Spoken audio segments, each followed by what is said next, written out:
service's response on the alleged threat.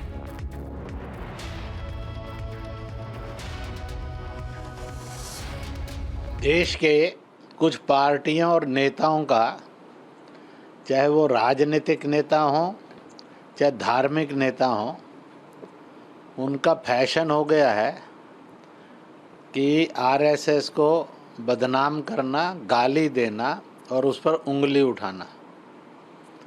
जबकि सारा भारत और विश्व जानता है आरएसएस देश के लिए, समाज के लिए, अनुशासन के लिए, विकास के लिए एक समर्पित कैडर बेस्ड ऑर्गेनाइजेशन है।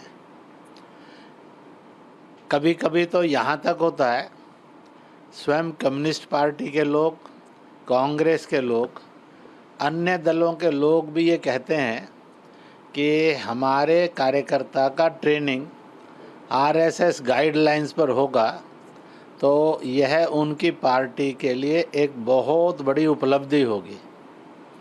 आज आरएसएस पर उंगली उठाना यानी सूर्य पर थूकने के समान हो जाता है कि जो थूक अपने चेहरे पर गिरता है। मैं देश के राजनेताओं और दलों को कहूँगा, कुछ धार्मिक नेताओं और संस्थाओं को भी कहूँगा, कुछ मजहबी रिलीजियस ऑर्गेनाइजेशन और लीडर्स को भी कहूँगा, वह अपनी असफलता और इसी के साथ साथ अपने सांप्रदायिक चेहरे को छुपाने के लिए राष्ट्रीय स्वयंसेवक संघ पर आरोप करना बंद करें। Service's response on the alleged threat.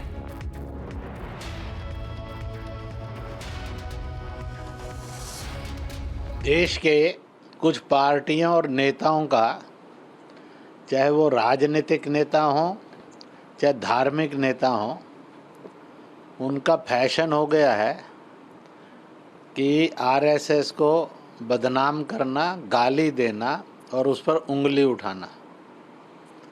जबकि सारा भारत और विश्व जानता है आरएसएस देश के लिए, समाज के लिए, अनुशासन के लिए, विकास के लिए एक समर्पित कैडर बेस्ड ऑर्गेनाइजेशन है।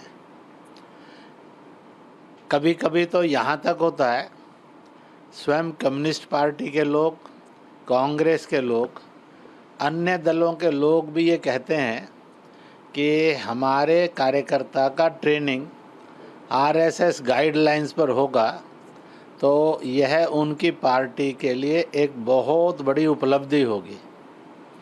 आज आरएसएस पर उंगली उठाना यानी सूर्य पर थूकने के समान हो जाता है कि जो थूक अपने चेहरे पर गिरता है। मैं देश के राजनेताओं और दलों को कहूँगा, कुछ धार्मिक नेताओं और संस्थाओं को भी कहूँगा, कुछ मजहबी रिलीजियस ऑर्गेनाइजेशन और लीडर्स को भी कहूँगा, वह अपनी असफलता और इसी के साथ साथ अपने सांप्रदायिक चेहरे को छुपाने के लिए राष्ट्रीय स्वयंसेवक संघ पर आरोप करना बंद करें।